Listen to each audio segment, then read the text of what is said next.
90% is about that. So Jeremiah, why don't we give him a big round of applause? Come on up, man.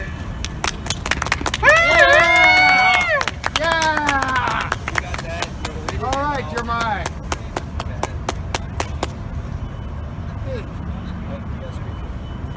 Hey, my name is Jeremiah Hart. I live in the great city of Philadelphia. I am on disability due to a drowning accident which happened when I was 5 years old. It took place in Buffalo, New York on Good Friday in 1983. I was in special education for all my schooling after that, graduating high school at the age of 21 and failing out of 2 colleges. I now run a science fiction group out of Liberty Resources where I get my services and am on the board of directors.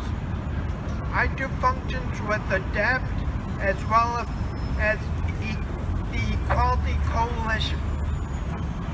I like to write. I have many blogs. My blogging helps me get my ideas and frustrations out. My fascination with sci-fi is because of the problems and solutions it shows, as well as how everyone can get along no matter what. I love to explore. That is another reason I love sci-fi. On Facebook, I have an inspirational thoughts page where I add thoughts daily to it. My writings in blogs are the legacy I leave for the future. Alright, let's give him a round, guys. Yes. God bless you, Jeremiah. So, I want to talk to you about a little bit more about this man's life and how hard he had it. His parents loathed the idea that this happened. And the help of that family was told specifically to leave him alone. Let him struggle. He went from house to house because he didn't have a home. His whole life, the only rehabilitation he went through was playing on the computer because it kept him on the computer so that the parents could do whatever they wanted to do. Parents are top-level government workers and employees. They both hold PhDs, and together they own mansions across the country. Yet they let Jeremiah alone. They let him on the streets.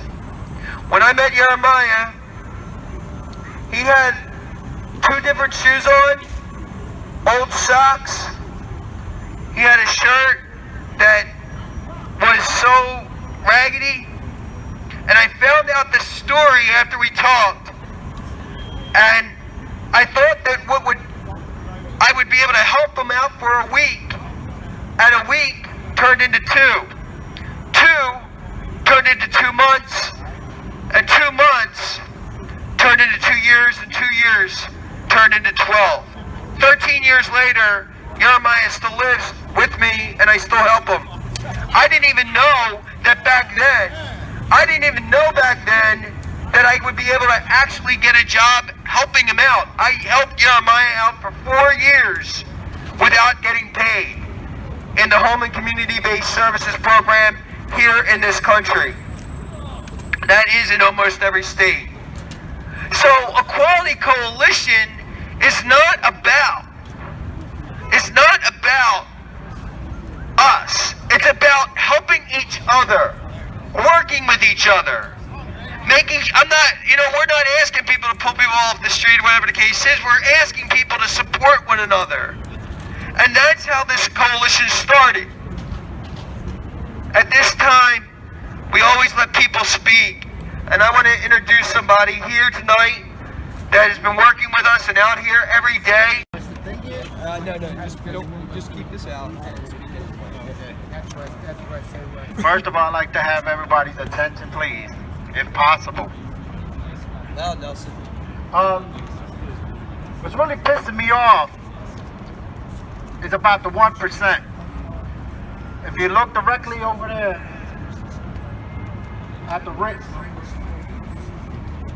we have, what, $1 million apartments or condos, $2 million? Exactly. Go down to the Parkway around the Franklin Institute, down that area. We have all 1%ers living down there. Society Hill, Rittenhouse Square. Now the 1%ers are moving into Market Street, Chestnut Street, Walnut Street. And I know everybody has noticed all the building that has been going on in Center City. That's right. If you're not making, That's right. if you're not making six figures, they don't want you here. That's right. So you know what? Philly. This message goes out to you over there at the Ritz. I'm pretty sure there's people there can hear. We're not going to put up with you. We're fed up. We need equality in this nation, equality in the city of Philadelphia, equality in our neighborhoods and communities. We want for everybody to come together. It's not about the marching, as we've been doing, demonstrating, but letting our voices be heard on the microphone.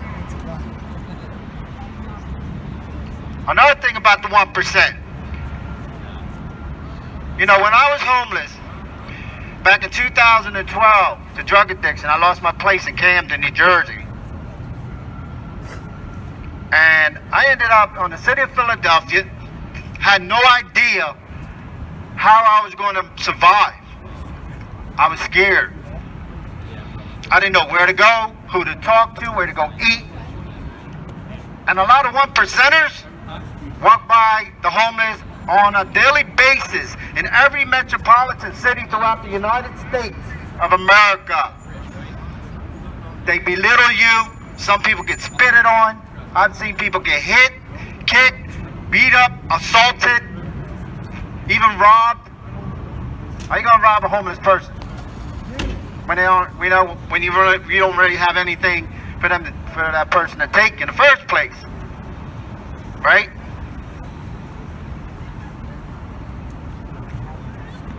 I'm not sure if you guys knew.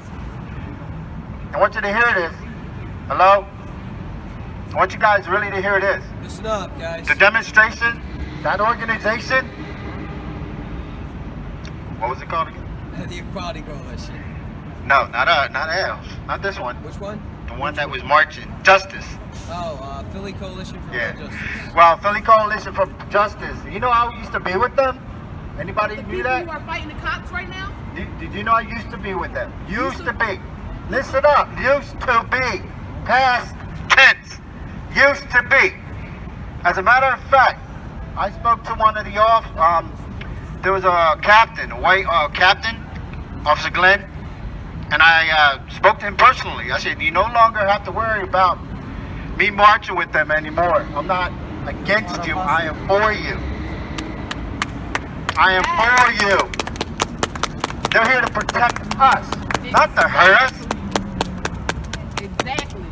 They're here to protect Like I've been us, not saying. hurt us. That's right. They're here to protect us. Not a majority of police officers are not bad, and that goes through the whole entire United States. A majority of officers are not bad cops, and a majority of officers aren't racist. It's just those few spoiled apples that are ruining it for their department. And this is why we have so many riots, so much mistrust. But what we need, and I think everybody here will agree, community policing, working with the police department where they can work with us. Get to know them. If they're on your beat, wherever you're at, get to know who they are. You know?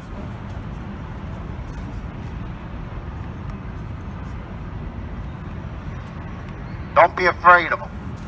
And, you know, I don't even know why. I mean, you know, they talk about the stop and frisk thing.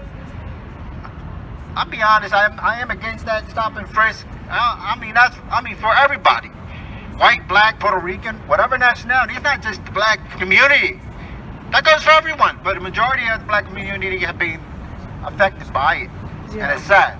Yeah. Okay, They I've have seen it been happen. homeless I've personally seen this happening, The homeless kids. and I ain't like it. But you know what? That's on them. They want to be violent to get their message across and be enemies with the police department. Okay? Let them. So be it. Let them. We're not about violence. We're about peace and love. Exactly. They know our faces, so Okay. they know we're not against them. Let's track them up.